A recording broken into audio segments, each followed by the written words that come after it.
Okay students, तो next हमारे पास जो टॉपिक है वो है V I voltage current characteristics of P N junction diode. तो यहाँ पर हम बात करेंगे V I characteristics forward bias के अंदर और रिवर्स बायस के अंदर। तो ये हमारे पास ग्राफ मैंने इंडिकेट किया है। जो अपवर्ड पोर्शन में ग्राफ है ये फॉरवर्ड बायस मोड के लिए है और जो डाउनवर्ड में है वो है रिवर्स बायस मोड के लिए।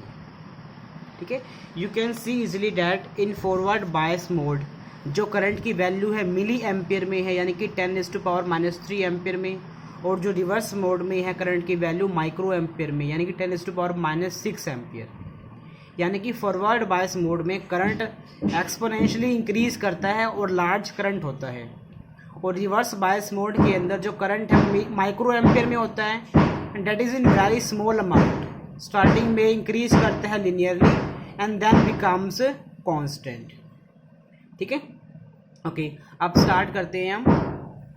We I relationship for forward and reverse bias mode of a P N junction diode can be expressed as. Mathematically अगर सोल्व करते हैं हमारे पास करंट के लिए और वोल्टेज के लिए इक्वेशंस आती है। Current I is given by I S into exponential of Q into V upon में नीटा के टी -1। ठीक है, यहाँ पर क्यू हमारे पास क्या है, चार्ज ऑफ इलेक्ट्रॉन है 1.6 इंटू 10⁻⁻19 कूलम। के हमारे पास है बोल्ट्जमैन कांस्टेंट। टी हमारे पास है temperature of the diode. V हमारे पास है वोल्टेज। अगर हमारे पास फॉरवर्ड बायसिंग है तो वोल्टेज की वैल्यू होगी पॉजिटिव, अगर हमारे पास रिवर्स बायसिंग है तो वैल्यू वोल्टेज की होगी नेगेटिव। आई एस हमारे पास है माइनॉरिटी करंट, या फिर इसको हम बोलते हैं रिवर्स लीकेज करंट, जो कि रिवर्स बायसिंग के दौरान फ्लो करता है। ठीक है, इसी तरीके से हम कहेंगे वी हमारे पास क्या है, नीटा के टी अपॉन में Q log of I upon में आई एस प्लस 1। इस इक्वेशन को इसी से यूज किया गया है। अगर हम 1 को वहाँ ले जाए, आई एस को वहाँ ले जाए, और अगर ई को कैलकुलेट करें तो हमारे पास यही वैल्यू आएगी। ठीक है, तो कुछ नया नहीं है इसके अंदर। तो इन इक्वेशंस का यूज़ करके हम फॉरवर्ड बायस के लिए और रिवर्स बायस के लिए वी आई करेक्टरिस्टिक्स कैलकुलेट करेंगे। तो पहले हम बात करते हैं फॉरवर्ड बायसिंग के लिए। In this mode a large value of current flows through the diode because of flow of majority charge carriers. ये हम जानते हैं फॉरवर्ड बायसिंग के अंदर डायोड के थ्रू जो करंट पास करता है that is due to flow of majority charge carrier, यानी कि होल्स पी से एन की तरफ मूव करते हैं और इलेक्ट्रॉन्स एन से पी रीजन की तरफ मूव करते हैं। ठीक है, अगर बात करते हैं इसमें अच्छी तरीके से, तो इनिशियली स्टार्टिंग में हम क्या देखते हैं, when we increase the value of V F यानी कि फॉरवर्ड वोल्टेज अबव जीरो,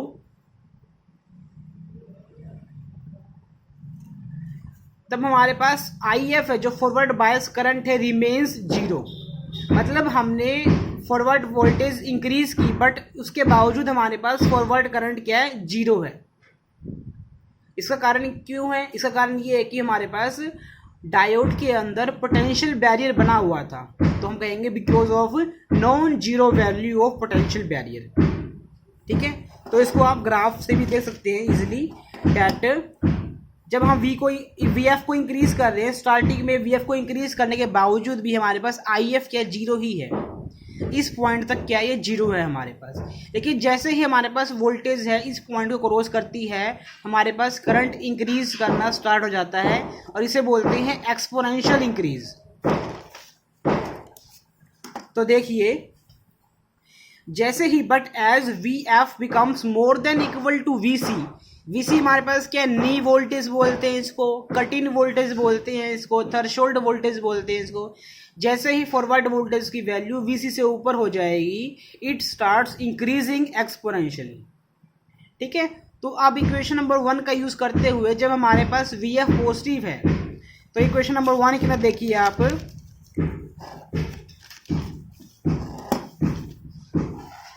इसमें देखिए जब हमारे पास v पॉजिटिव है देन ऑब्वियसली बात है एक्सपोनेंशियल ऑफ समथिंग, मान लेते हैं इसकी वैल्यू x है, एक्सपोनेंशियल ऑफ x एक्सपोनेंशियल की वैल्यू होती है हमेशा 1 से बहुत ज़्यादा होती है, ठीक है। तो मैं इसको कंपेयर करूंगा अगर 1 से, then 1 is very very small as compare to exponential, ठीक है। तो मैं इसको नेगलेक्ट कर दूंगा, तो I will write here simply I is equal to I S into exponential of Q V upon में नीटा के टी।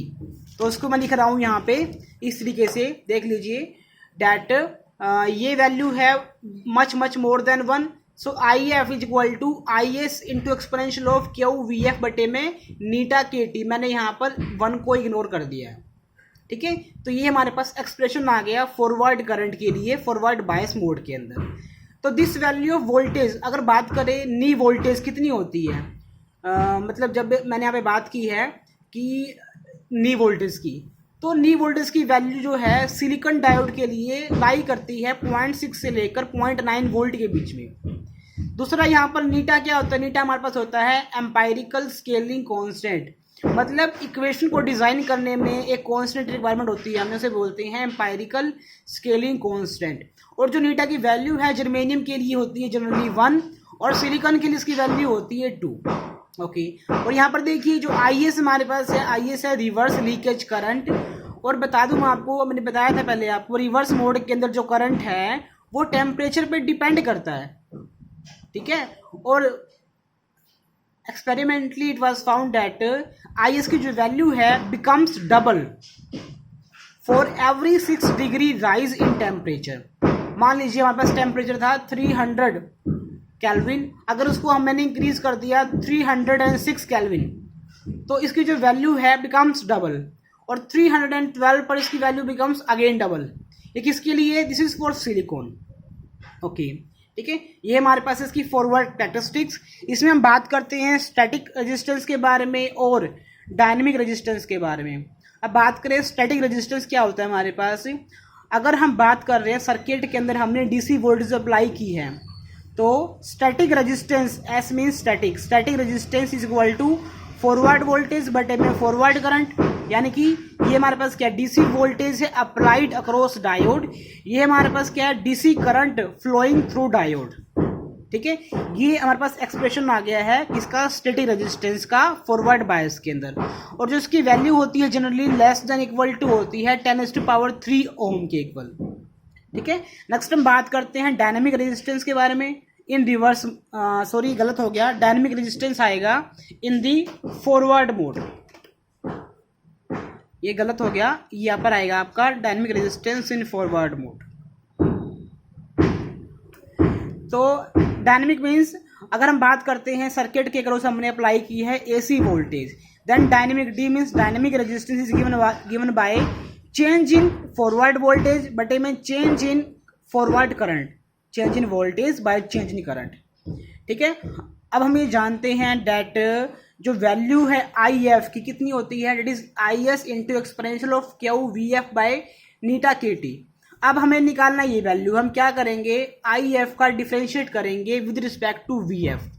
तो delta I F by delta V F क्या आ जाएगा, तो यहाँ पर देखिए हमारे पास एक्सपोनेंशियल के साथ जो पावर है उसमें वी एफ को छोड़कर जो बाकी कंपोनेंट है Q by eta K T, ये आगे आ जाएगा, ठीक है। और बाकी टर्म आपकी एस टी, तो वही मैंने यहाँ पर किया है Q by eta K T I S exponential of Q V F by eta K T, ठीक है। इसको मैंने पुट कर दिया वापिस किसके इक्वल, आई एफ के, क्या बन गया ये क्यू बटे में नीटा के टी इंटू में आई एफ।